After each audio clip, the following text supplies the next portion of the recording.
And let's think about the young Joseph, young and stupid a little bit, but or young and a nudnik maybe, and how the tension between the brothers sort of emerges. Here we go.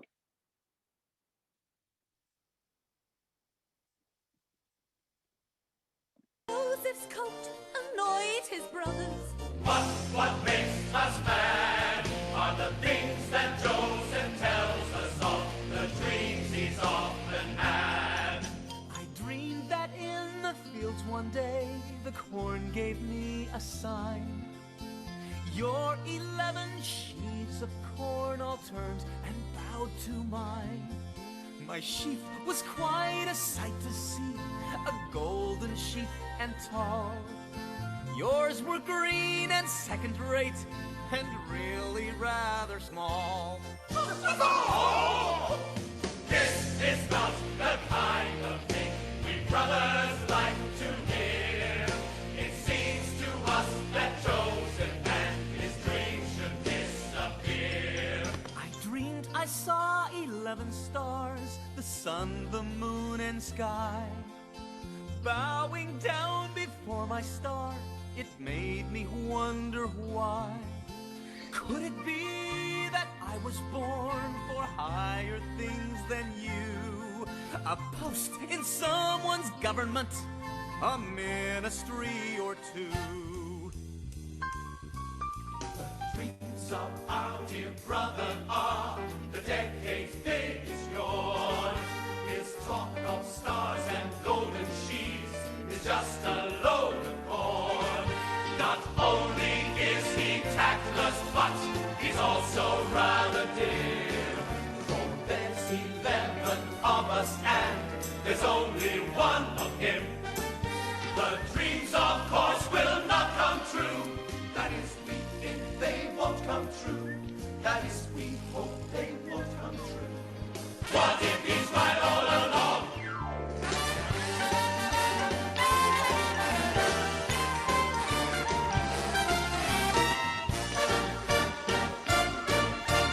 What if he's right all along?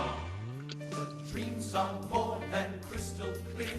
The writing on the wall means that Joseph someday soon will rise above us all. The accuracy of the dreams we brothers do not know.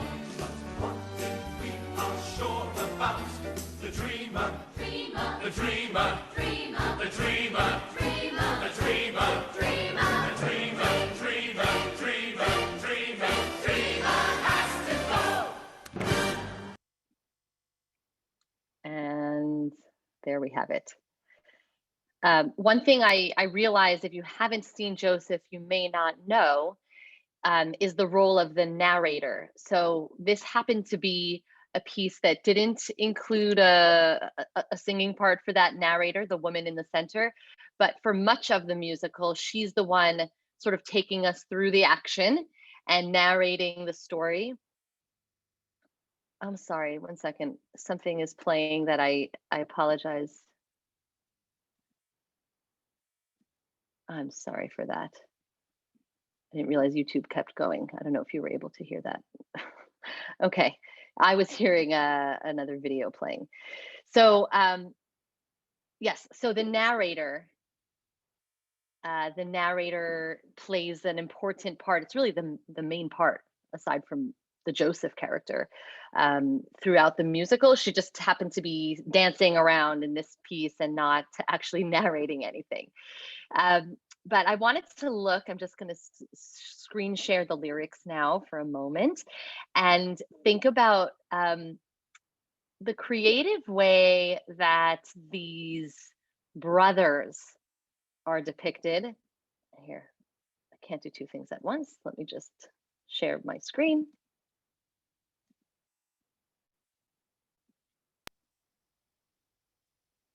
Okay. Okay, little typo there. Sorry about that. So first of all, the dreams. I wanted to say this first. The dreams, of course, are center stage in throughout the Joseph story. It's not only this time that he has dreams, but then eventually he will interpret dreams.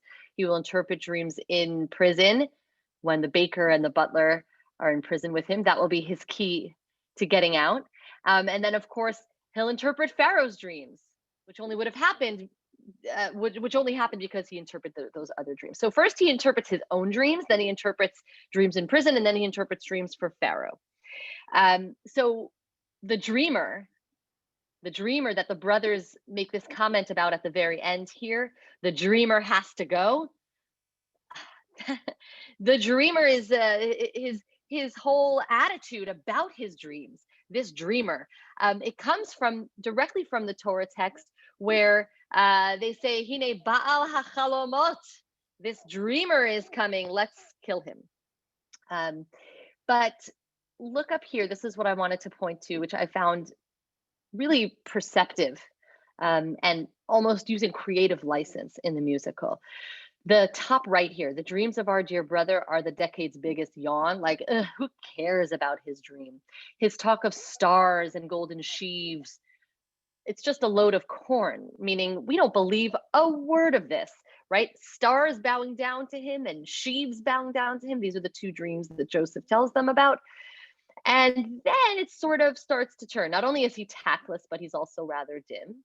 Like, this is foolish of him. There's 11 of us and there's only one of him. And so this is not very wise of him to share his dreams with us in this way. And then they say the dreams, of course, will not come true. That is, we think they won't come true. That is, we hope they won't come true. What if he's right all along? And now the plot thickens. And we realize that the brothers are not just annoyed. They're, what are they? Afraid. They're afraid that maybe Joseph is right. And the dreams are suddenly more than crystal clear, right? A stanza ago, the dreams were the biggest yawn. But now the dreams are crystal clear. And it means that Joseph someday soon will rise above us all. We're not quite sure the accuracy of the dreams. We brothers do not know. But one thing we are sure about, we've got to get rid of him. And what I'd like to think about together is the impetus for this kind of tension between the brothers and the way that Joseph behaved to bring this about. If he had had these dreams but didn't tell them about it, so what? But he was foolish, or maybe sort of riling them up. And then he got what he asked for. So let's look at the text that this is based on.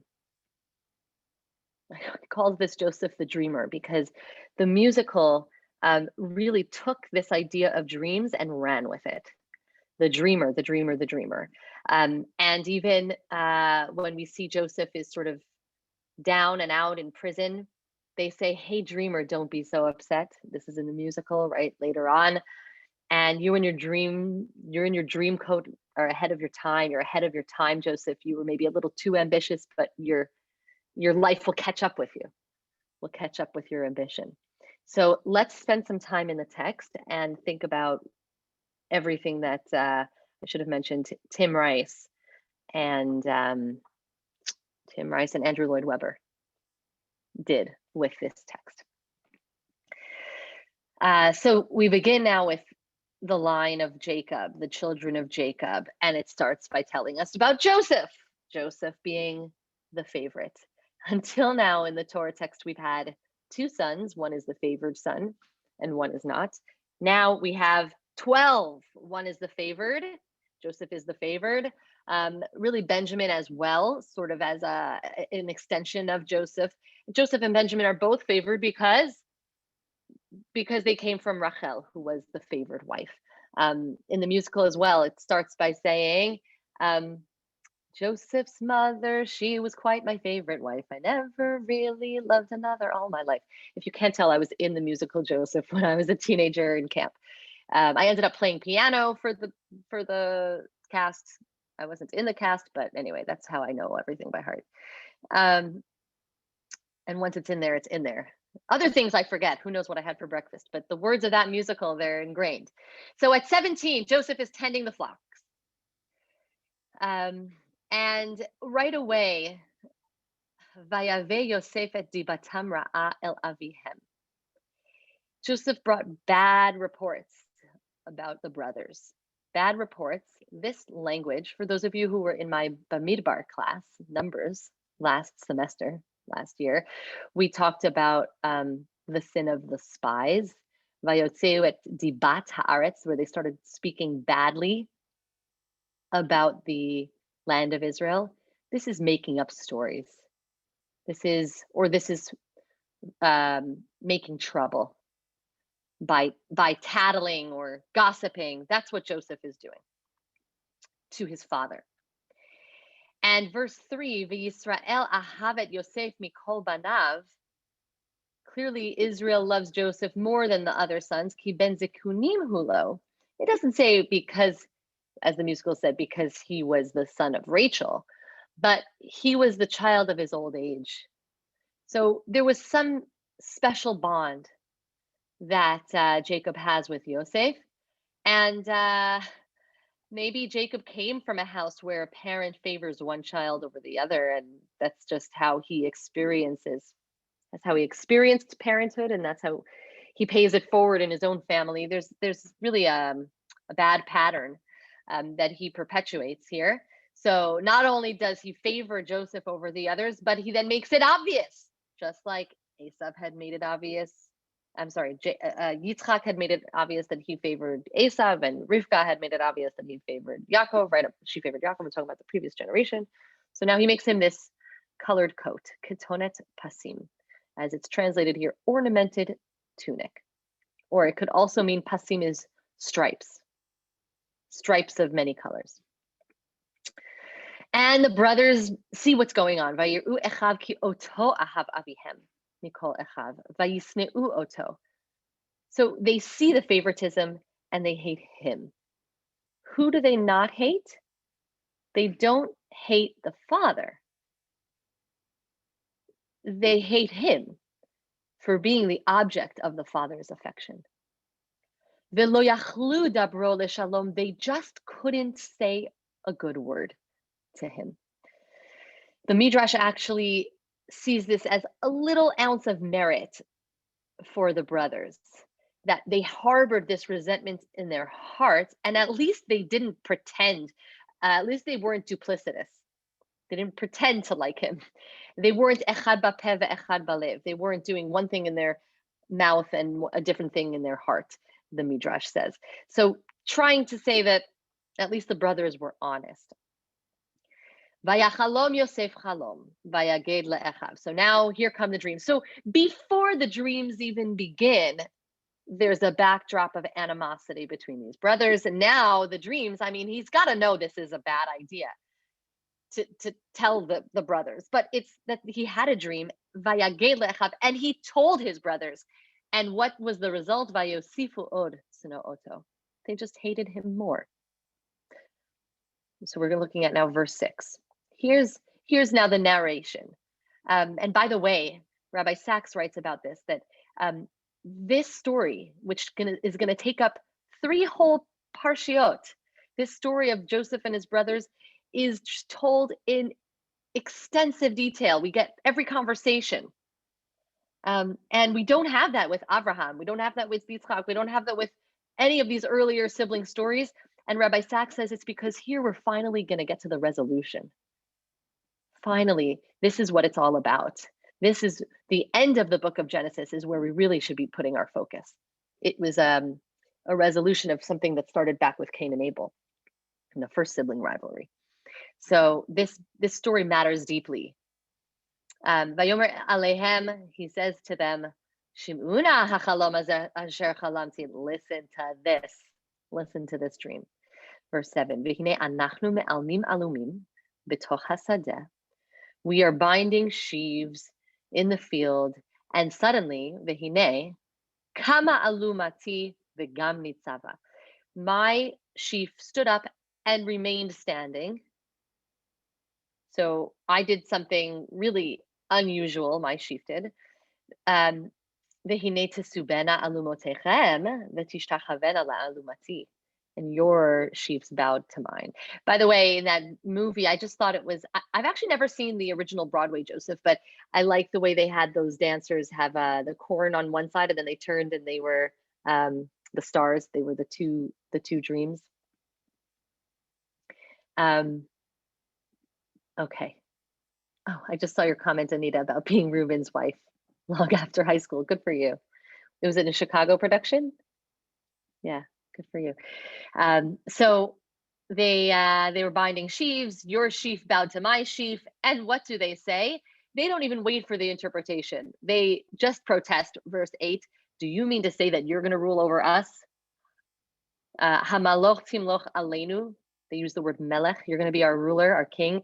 Imashol timshol banu. You're going to rule over us. Vayosifu od seno oto. They increase. So it's like increasing, building. Of course, the musical doesn't really show all of this progression, but it's there in the text. They increase their hatred, not only al chalomotav, for having had the dreams, but al devarav, for having told about the dreams. So that's where he's a little bit of a nudnik, or a little bit foolish. Vaya chalom od chalom acher. He has another dream and again tells them. Vayisaper oto le'achav, flaunting it perhaps in their face. Vayomer, hine chalamti chalom od. Another dream. V'hine hashemesh v'hayareach v'achar chasar kochavim mishtachavim li. The sun, the moon, and 11 stars are bowing down to me. And not only does he tell the brothers now, vayisaper el aviv ve'el echav. He tells the father and brothers. Now, tell me what you think of the father's reaction. Put it in the chat. Verse 10, Vayigar bo aviv. His father criticized him, yelled at him for this. Vayomer lo ma hachalom hazeh asher chalamta. What is this dream that you've dreamt? Havo navo ani ve'imcha ve'achecha. So you think me and your mother and your brothers and I are going to come and bow, lishtachavot lecha arza, bow down to the ground? What is, perhaps, please put it in the chat, do you think Joseph is doing by criticizing Joseph here? So one possibility is that he sees his favoritism has gone too far. Thank you, Anita. Like he sees he's gone overboard and he needs to pull back because he sees the effects of his favoritism starting to develop between the brothers hating and hating and hating more. Maybe something bad is about to happen. What's another possibility? Look at what he says. Ani ve'imcha, your mother and I. Your mother is long dead. This can't be real. This can't be something that will come true. And Max is not sure that Jacob recognizes responsibility here. So we don't know if we don't know what's going through Jacob's mind. There are commentators that say that he's saying this in front of the brothers, trying to reassure the brothers. Don't worry, it's just a silly dream. It's not going to come true. It can come true. Your mom is dead. Rachel is dead. Thank you, Elaine. He's seeing the effects of his favoritism of blaming his son, not himself, ashamed of himself for his wife's sake. Interesting. Yeah, maybe blaming, like, what are you going around talking about these dreams? Don't tell your brothers. Don't tell them that you're my favorite. Not recognizing perhaps that his favoritism is really what started this whole thing to begin with. I wonder if his favoritism is what put Joseph in a position where he felt like he could share those dreams, which he might have kept to himself. But hey, Dad clearly thinks I'm the king also. So he's an enabler. The father is. Vayikanu bo echav. His brothers are jealous. Ve'aviv shamar et hadavar. The father keeps the matter in mind is the way it's translated, or maybe held back or is wondering how this will turn out. There's a lot of different possible ways to translate that. I have to just point this out, the kin'ah, the jealousy. Kin'ah could be related to Cain. Cain, the jealous of his brother, the first jealous of his brother. Cain is technically, in the original text, related to the idea of ownership. Kaniti ish, I acquired a child. Chava says, Eve says, but also this idea that this is mine, right? God's favoritism should be mine, not yours, Hevel. And it's the jealousy of Cain, or the sense of entitlement, of ownership, of mine, that leads him to that first violence, brother against brother. And that's the sort of backdrop for now what's about to happen. Verse 12. I don't want to look too in depth at this part, just to say that the brothers are off shepherding the sheep, far enough away, Bishchem, in Shechem, Vayomer Yisrael El Yosef, and one really has to wonder what's going through this dad's mind. He says to Joseph, go to your brothers, verse 13. They're off tending the flocks. Go check on them and bring me back word of how they're doing. Verse 14. Lechna re'eh et shalom achecha. The word shalom here connects us back to that word shalom, where it said before the brothers could not speak with shalom. Could not be, I'm going to go back to it, civil to him. V'lo yachlu dabro le'shalom, it said in verse 4. The brothers could not speak shalom to him. And now the father, I don't know, is he trying to reconcile? But go see shalom achicha and shalom hatzon. Okay, and come back and tell me how they're doing. Then it sort of draws this out. Like, you can tell that Joseph has to go really far from home, and that goes to the musical. Also, the next song, next day, far from home, the brothers plan the repulsive crime. So we're going to spend the rest of our text study here on the repulsive crime, but they are far from home. They're not under the eyes of their father, and so they know they can do something questionable. And so this episode where he's going and he's asking directions, have you seen my brothers? Do you know where my brothers are? It must be far enough away that he has to ask for directions. And when finally, verse 18, I'm skipping ahead, Vayiru oto merachok, they see him from afar. Before he gets close to them, uveterem yikrav alehem, vayitnaklu oto lahamito. They begin to plot to kill him. Verse 19, Vayomru ish el echav, they say to one another, the brothers, Hine Baal hachalomot halazeh ba. I love this. The dreamer. So it's not his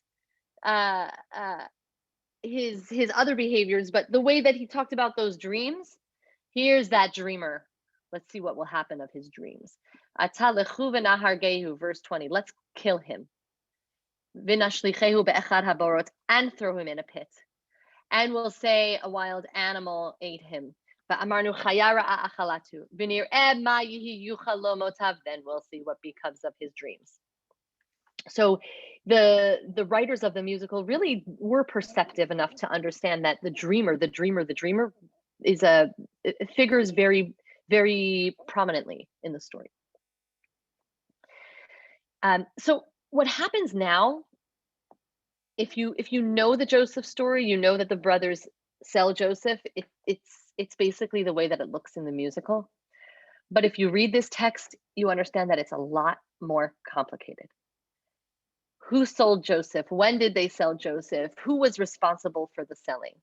So let's take us through the details. I'm just pausing to look at the chat. Yes. The fathers before him never took responsibility for their favoritism, knows that dreams are important. Yes, that's right. Israel had an experience of a dream just in last week's parasha with the ladder. So he could be worried. Jealousy and rivalry, yes, is ongoing in these stories. Father and sons, brothers, fathers, yes, the male characterizations, and favoring the sweet young favored son. So there's sort of, I think the implication here is there's a masculine competitiveness happening. The father, the son, the sons, the brothers, and yeah, no women in sight. Cain and Abel is where God sets up the antagonism, and it continues. Yes, between Yitzchak and Ishmael, between Yaakov and Esav, and now Joseph also is setting it up. So yeah, it was all set in motion with this favoritism by God.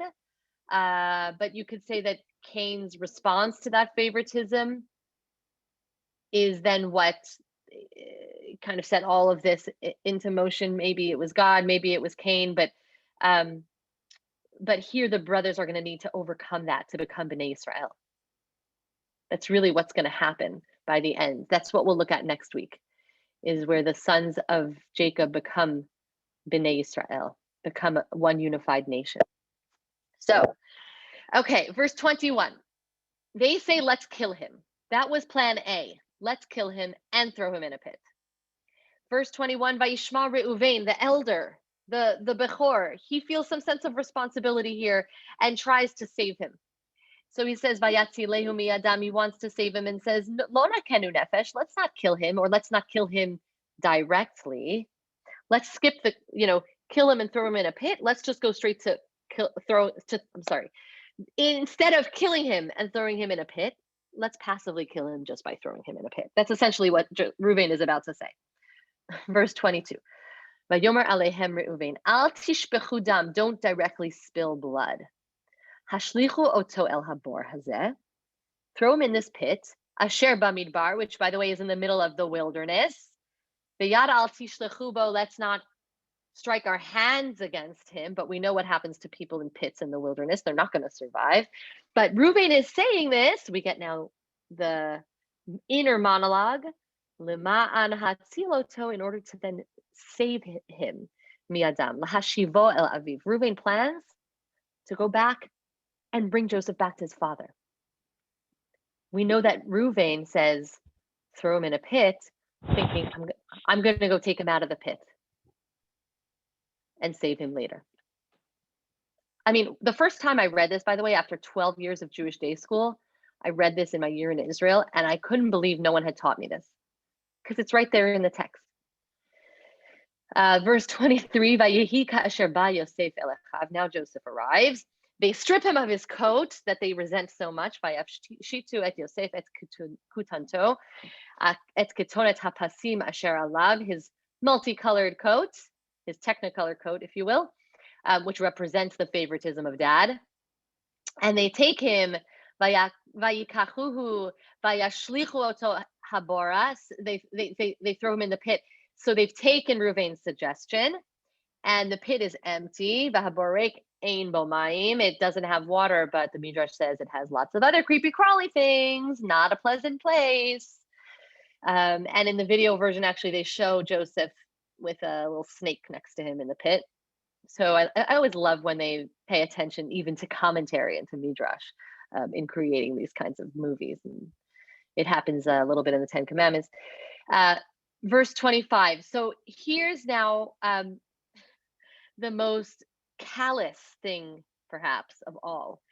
You can imagine Joseph is in a pit screaming with snakes and scorpions biting at his feet. And what do the brothers do? Verse 25, Vayishvu le'echol lechem. They sit down and have lunch. Vayisu einehem. During their lunch, they lift up their eyes. Vayir'u v'hine orchat Yishmaelim ba'a mi Gilad. They see a band of Ishmaelites, a caravan of Ishmaelites coming through. So remember, they're on a trade route. If they're in the land of Israel, and this is the Fertile Crescent, you're going from Egypt up or across or down, to Egypt. In this case, it's very common that merchants would be driving by. And that's exactly what these are, right? Their camels are bearing all of these spices, lehorid mitzrayma, to bring them down to Egypt. Verse 26, Vayomer Yehuda el Echav. Judah, who also emerges as a leader and ultimately the bigger leader than Reuven in this story. Yehuda says to him, Ma betzakina harog et achinu bechisinu et damo. Why should we kill our brother? I mean, I know we're not slaughtering him, but come on, he's going to die in that pit. Why should we kill him and then cover his blood? Let's sell him. And then really our hand will not be up against him. Yehuda has a glimpse of leadership here. He is our brother. He is our flesh. Let's not turn a blind eye to his suffering. Let's not leave him in the pit. So they're over lunch. They're having this conversation. And then it's actually very ambiguous what happens next. Verse 28. It doesn't talk about the Ishmaelites now. It says the Midianites come by. Ve'avru anashim Midianim, Socharim. These Midianite traders come by and pull him out of the pit. So some commentaries say, they sold him to the Ishmaelites sold him to the Midianites, and the Midianites bring him, the Midianites sell him to the Ishmaelites bring him down to Egypt here. So obviously it means the brothers sold him to the Midianites sold him to the Ishmaelites. But my teacher, Menachem Leibtag, my teacher in Israel, said, it all depends where the brothers are having lunch. If they're having lunch next to the pit, they've pulled Joseph from the pit and they've given him to the Midianites, who give him to the Ishmaelites, who bring him to Egypt. But what if they're not having lunch near the pit? Because Joseph's been screaming really loud. And chances are it's getting annoying. And we want to have our lunch in peace. And we're going to go, a few hundred meters away. And we're seeing the Ishmaelites in the distance and we're planning what to do. But by the time we get to the pit, maybe the Midianites have heard him and sold him to the Ishmaelites instead. So it's really interesting when you look at this text that there's an ambiguity about who really sold Joseph in the end. Isn't that? It's shocking because the story we tell, and it's not just we, it's the many hundreds of years of Jewish scholarship, tells the story that actually it appears in the Midrash. It's that they must have sold Joseph to these Midianites, but the text never tells us that. So the brothers want to sell him. The Midianites come by, the Ishmaelites come by. At the end of the day, Joseph ends up on his way down to Egypt, and they have to cover their tracks by telling Dad, oh, he was eaten by a wild animal. What's clear, though, from verse 29 is that Reuven wasn't even eating lunch with them. Wasn't even part of this, because Vayashav Reuven el Habor, Reuven comes back and is shocked to see that Joseph is not there. V'hine en Yosef babor. Vayikra et begadav, he tears his clothes. He doesn't know what's happened. And in verse 30, he goes back to his brothers. Vayashav elecha vayomar, hayelad einenu. The boy's not there. Va'ani ana ani ba. What shall I do? And Joseph is gone. And they go through with now taking the blood and ripping it and taking the coat, dipping it in blood, bringing it to their father, saying, look what we found. Hakerna, recognize this. Hakatonet bin chahi imlo, isn't this your son's colored coat? And it's Jacob who says, oh my goodness, verse 33, he must have been eaten by a wild animal. Taraf Yosef. The brothers actually put the idea in his head, but he's the one who says it. So they're kind of not lying directly, but insinuating. And Jacob goes into a state of mourning, which he doesn't emerge from for 22 years till he sees his son again. Verse 35, his sons, his daughters, everyone's trying to comfort him.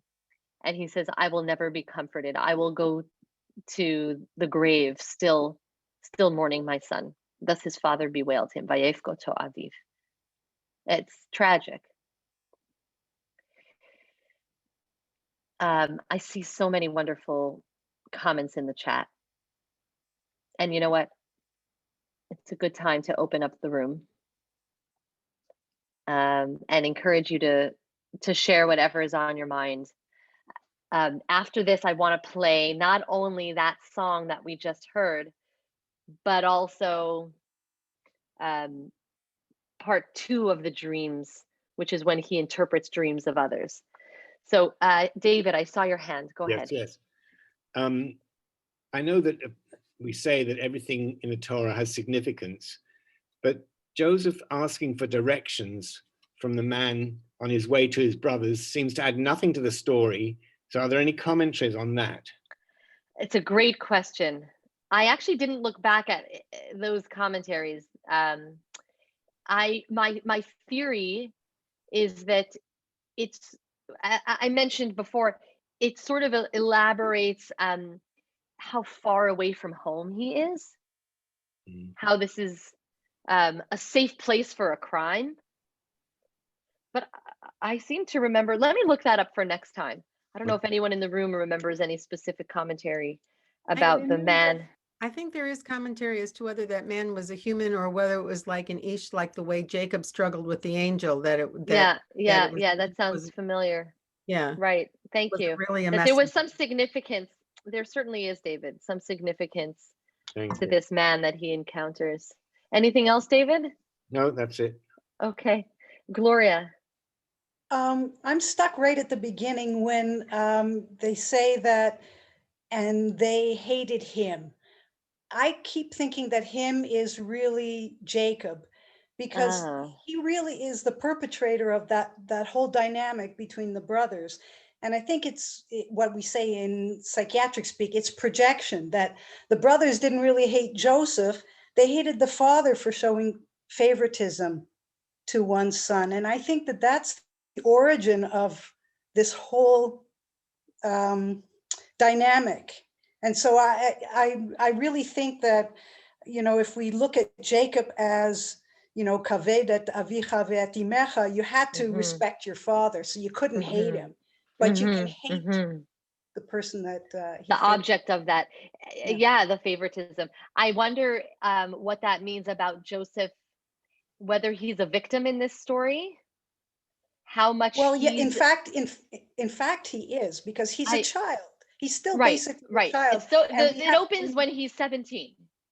Yeah, but we learn by the modeling of our parents, so there's a lot of pressure on them. But anyway, and I think that Joseph was identifying with the powerful father. And so his dreams reflected that. I mean, that I'm going to get all my brothers to bow down to me. It really was an interesting dynamic. So you're blaming Jacob. It's not a question of blaming. It's a question of understanding what the origin of it is. So I just also want to highlight the development that Joseph himself has to go through in response to the dynamic. Go ahead. Was that Anita?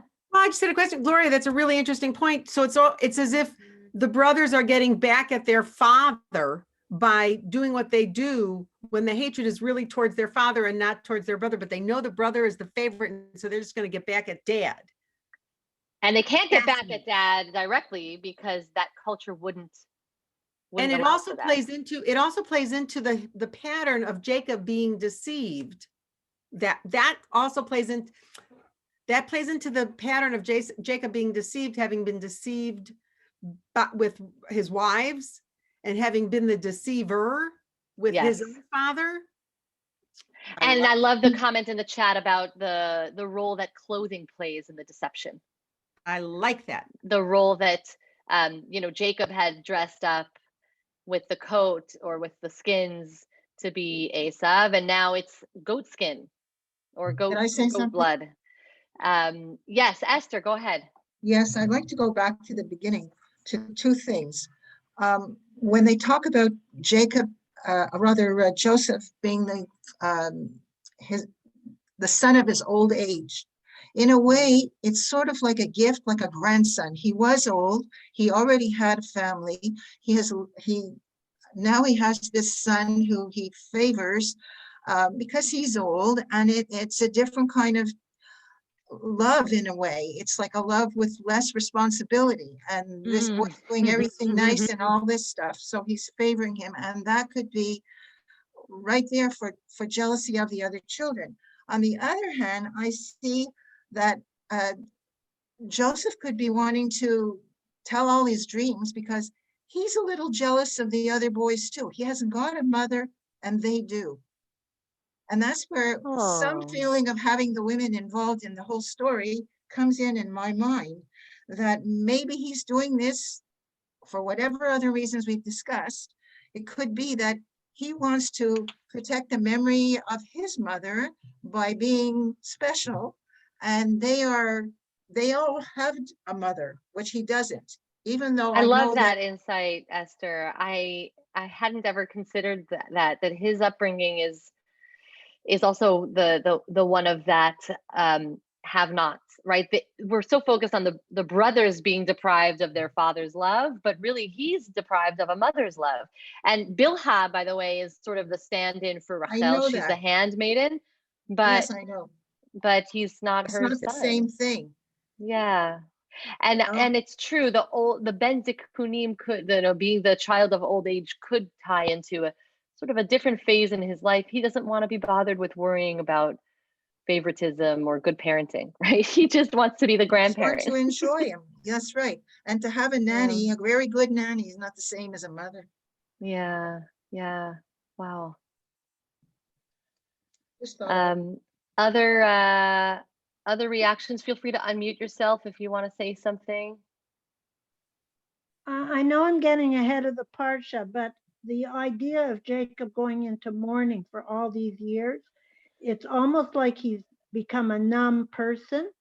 And now I'm thinking about the rape of Dinah, his daughter, and how he didn't react. I know we're going ahead, but I'll forget it. I'll forget it. Yeah. So maybe Mm. he's numb, and that explains part of why he didn't have a reaction to Yeah, action. it's really interesting, and we're not going to look at the rape of Dinah in the text.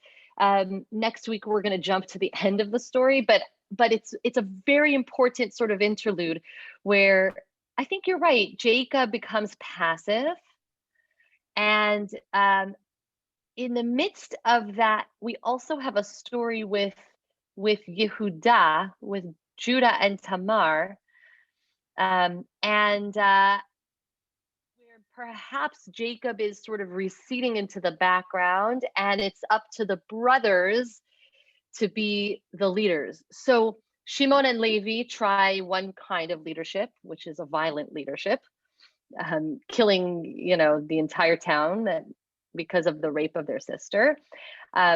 Judah actually is the more significant leader here. And the language, we didn't get a chance to really mention this, but there's a language of hakerna, recognize this, when they say to their father, recognize this ketonet pasim, this colored coat, you know who it belongs to. And that hakerna, which means recognize, is the same language that's used against Judah.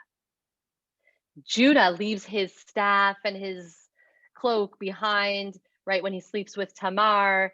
And if you don't remember all the details of that story, you can go look at it afterwards. But Judah is told, look at this clothing. It shows your error in judgment. And Judah says, is humbled. And it's a moment of taking responsibility, which Judah then has learned throughout the rest of the story until finally he takes responsibility for his brother. He takes responsibility for Benjamin. Maybe we should see that song next week. That's a fun one, the Benjamin Calypso.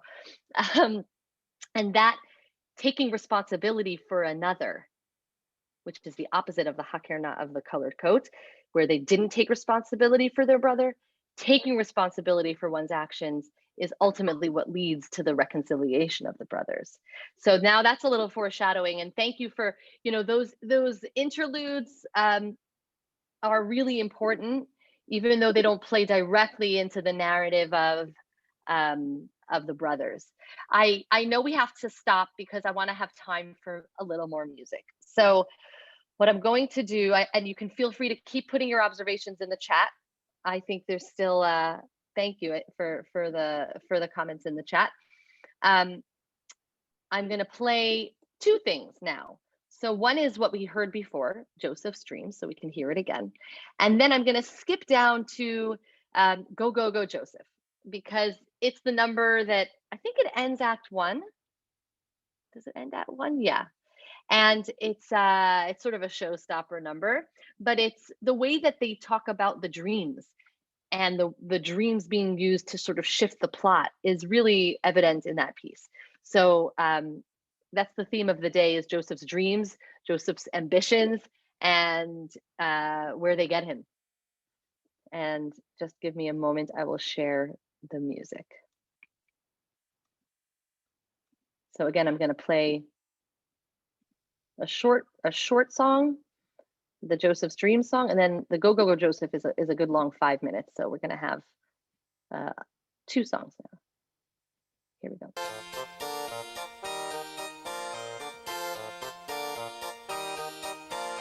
Joseph's coat annoyed his brothers. But what makes us mad are the things that Joseph tells us of, the dreams he's often had.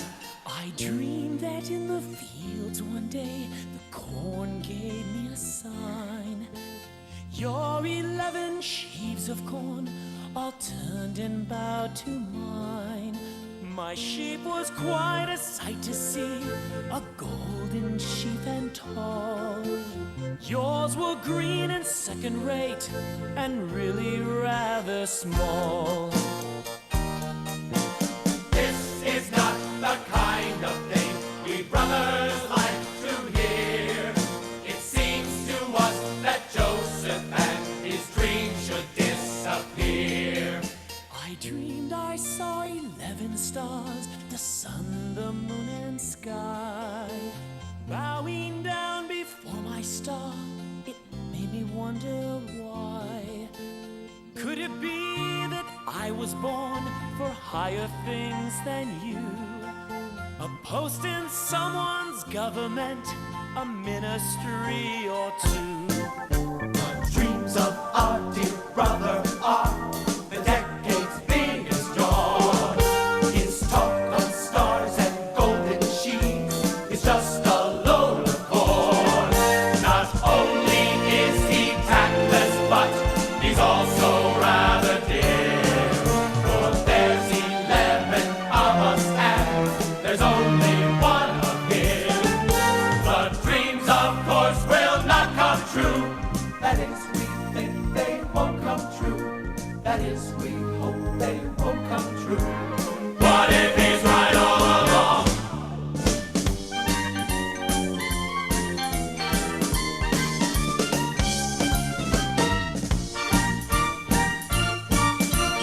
What if he's right all along?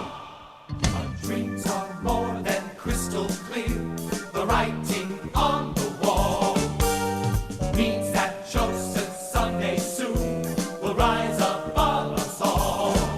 The accuracy of the dreams we brothers do not know. But one thing we are sure about, the dreamer, the dreamer, the dreamer, the dreamer,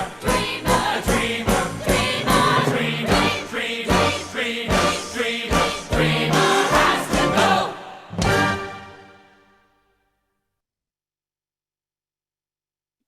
And now I'm going to play Go, Go, Go, Joseph, and we'll end on that.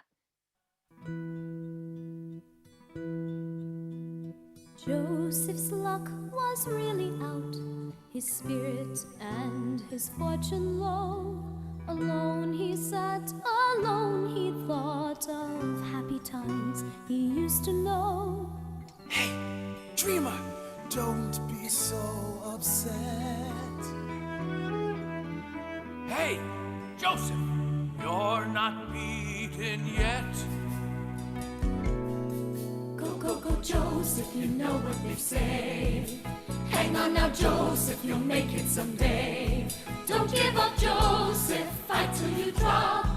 We've read the book, and you come out on top. Did you all catch that? We've read the book. Now into You know what Joseph's happens at the prison end. cell were flung two very frightened men. We don't think that we will ever see the light of day again.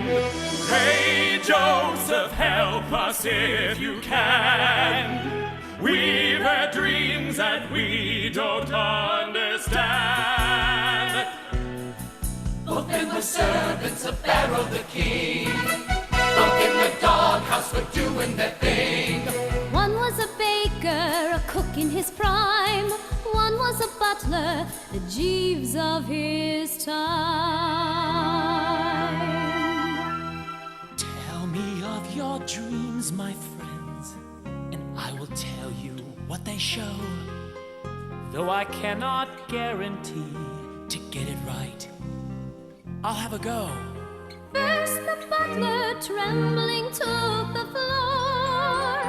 Nervously he spoke of what he saw. I know we've hit There the I was hour. standing in front This of piece a goes for about vine. 3 more minutes. I picked some grapes and I crushed them to wine. I gave them to Pharaoh, who drank from my cup. I tried to interpret, but I had to give up. So of course these are the two that he meets in You prison will soon be and now free, interprets my their dream. friend, so do not worry anymore. The king will let you out of here. You'll buttle as you did before. Next the baker rose to tell his dream, hoping it would have a similar theme. There I was standing with baskets of bread. High in the sky I saw birds overhead who flew to the baskets and ate every slice. Give me the message like his would be nice. Sad to say, your dream is not the kind of dream I'd like to get. Pharaoh has it in for you. Your execution date is set. Don't rely on all I said I saw.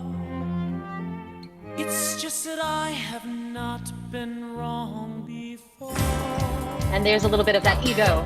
I haven't been wrong before. And there he is.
And that's the showstopper.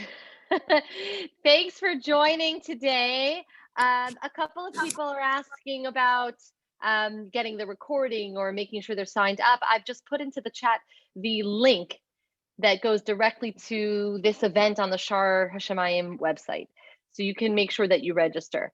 If you've registered once, you'll get the link every week. You'll get an email every Wednesday morning reminding you of the link, which is the same Zoom link every time, and telling you what text and what music we'll be looking at. So that's our time. I agree, this is lots of fun. I look forward to it. Thank you for joining. So I mentioned it before, but I'll just say it again. Next week will be our last meeting of the season. I'm going to take an extended Hanukkah break, if you will. So next week we'll finish up our Joseph time. I just didn't want to go into the Hanukkah week because there's a lot going on at the synagogue that week. So we're not going to meet on the 16th. So I'm looking at my calendar. So next week, December 9th, we'll meet, and then we'll take a break until January. But we'll be back, God willing, with lots more music and text. And that'll be all for our day today. You're all ahead of your